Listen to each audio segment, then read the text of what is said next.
তৃণমূলের কাউন্সিলরকে বিজেপির ফোন, বিজেপির হয়ে কাজ করার কথা, তারপরেই না করেন তৃণমূল কাউন্সিলর এবং শুভেন্দু অধিকারী তারপর ফড়িং বলে কটাক্ষ করেন। আমি কার কথা বলছি জানেন? আমি সুদীপ পল্লের কথা বলছি। হাই নিউজে আপনাকে স্বাগত দাদা। আপনার কাছে বিজেপির তরফ থেকে নাকি ফোন এসছে, এটা কি সত্যি কথা? আপনাকে কাজ করার জন্য বলা হচ্ছে, আপনি তো একদম কাউন্সিলর তৃণমূলের, সেখানে দাঁড়িয়ে আপনাকে ফোন করা হয়েছে, এটা কি প্রথমেই জিজ্ঞাসা করবো সঠিক কথা?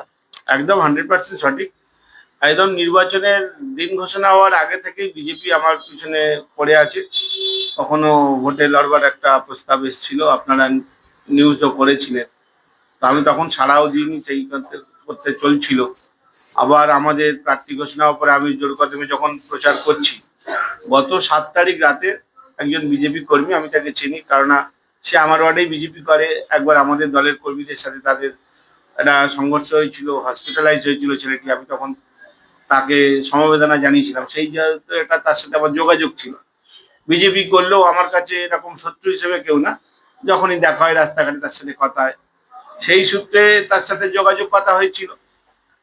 সেখান থেকে 7 তারিখ সেই ছেলেটির ফোন থেকে আমার একটা হোয়াটসঅ্যাপ কল আসে, এবং তার আগে একদিন ও দেখাও করেছিল, বলেছিল আমাকে কেন্দ্রীয় নেতৃত্ব কথা বলবে। আমি তখন তাকে বলি যে আমি এরকম ভাবে কোনো কারোর সাথে কথা, হ্যাঁ, কোনো এরকম কারোর সাথে কথা বলতে হবে না। সে আবার নিজের আমার পার্টি অফিসে এসে এই কথা বলেছিল।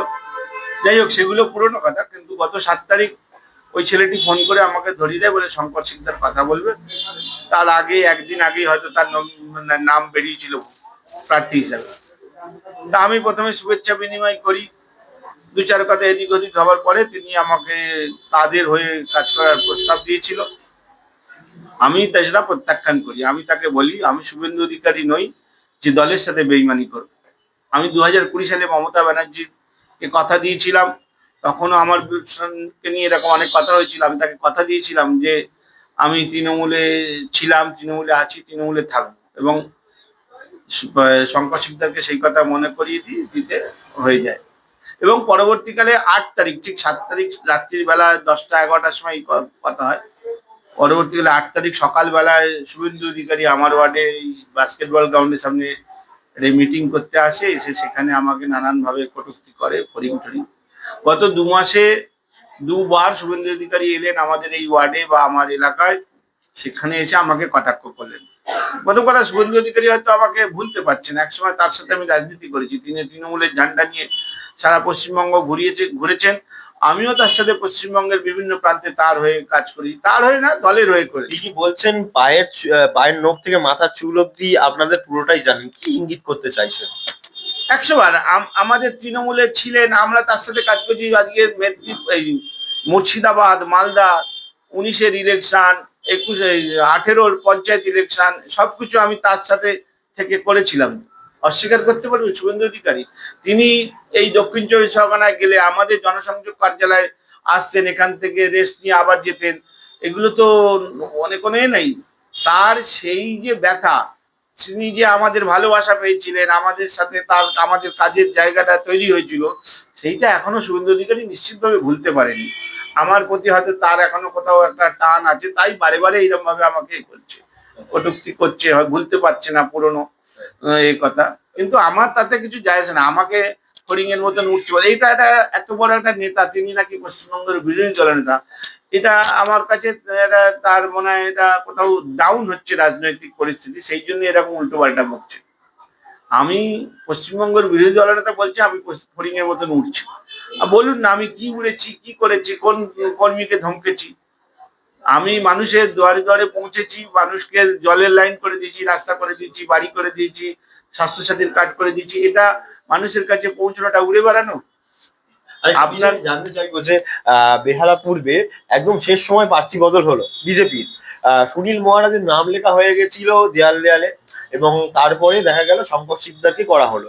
এখন শঙ্কর সিকদার বলছেন যে যারা সুনীল মহারাজের কথায় বলছেন যে সুনীল মহারাজ নাকি আধ্যাত্মিক জগতের মানুষ, তিনি ওখানেই থাকতে ভালোবাসেন, তাই তিনি রাজনীতি থেকে সরে যাচ্ছেন, বা তাই প্রার্থী বদল হয়েছে। কিন্তু সুনীল মহারাজ তো একেবারে তিনি ফেসবুক পোস্টে তিনি বলছেন যে তার অসম্মান হয়েছে। তাহলে এটা কি বিজেপির মধ্যে অন্তর্দ্বন্দ্ব, নাকি অন্য কোনো কারণেই এই ঘটনা ঘটানো হয়েছে, বা সংগঠনের অভাব, বা সুভাষিস চক্রবর্তী হেভিওয়েট বলে প্রার্থী চেঞ্জ হলো? কোনটা মনে করছেন আপনি? 5 তারিখ না 6 তারিখ ওদের প্রার্থী মনে হয় চেঞ্জ হয়েছিল। 5 তারিখ, মানে 5 তারিখ সন্ধ্যেবেলায় আমি বাড়ি বাড়ি প্রচার সেরে বাস্কেটবল গ্রাউন্ড থেকে শিলপাড়া জেমসলাম হয়ে আসছিলাম বাইকে করে। হঠাৎ দেখলাম সিপিএম এর বিজেপি জয় শ্রীরাম করতে করতে একটা র্যালি আসছে। তো আমি রাস্তার এক ধারে বাইক নিয়ে দাঁড়িয়েছিলাম এবং তখন দেখলাম বিজেপির একটি ছেলে আমাকে একটি গেরুয়া পাড়ার লোকের সাথে আলাপ করে দিল, বলে ইনি সুনীল মহারাজ, তাকে এরকম প্রার্থী আমাদের বলে আলাপ করে দিল। আমি তার সাথে হাত মিলিয়ে করে তারপরে মিছিল চলে যায়। তখন বাজে 7:30। রাত্রি 9:30টার সময় আপনাদের থেকে আমি খবর পেলাম যে প্রার্থী চেঞ্জ, শঙ্কর সিকদার প্রার্থী।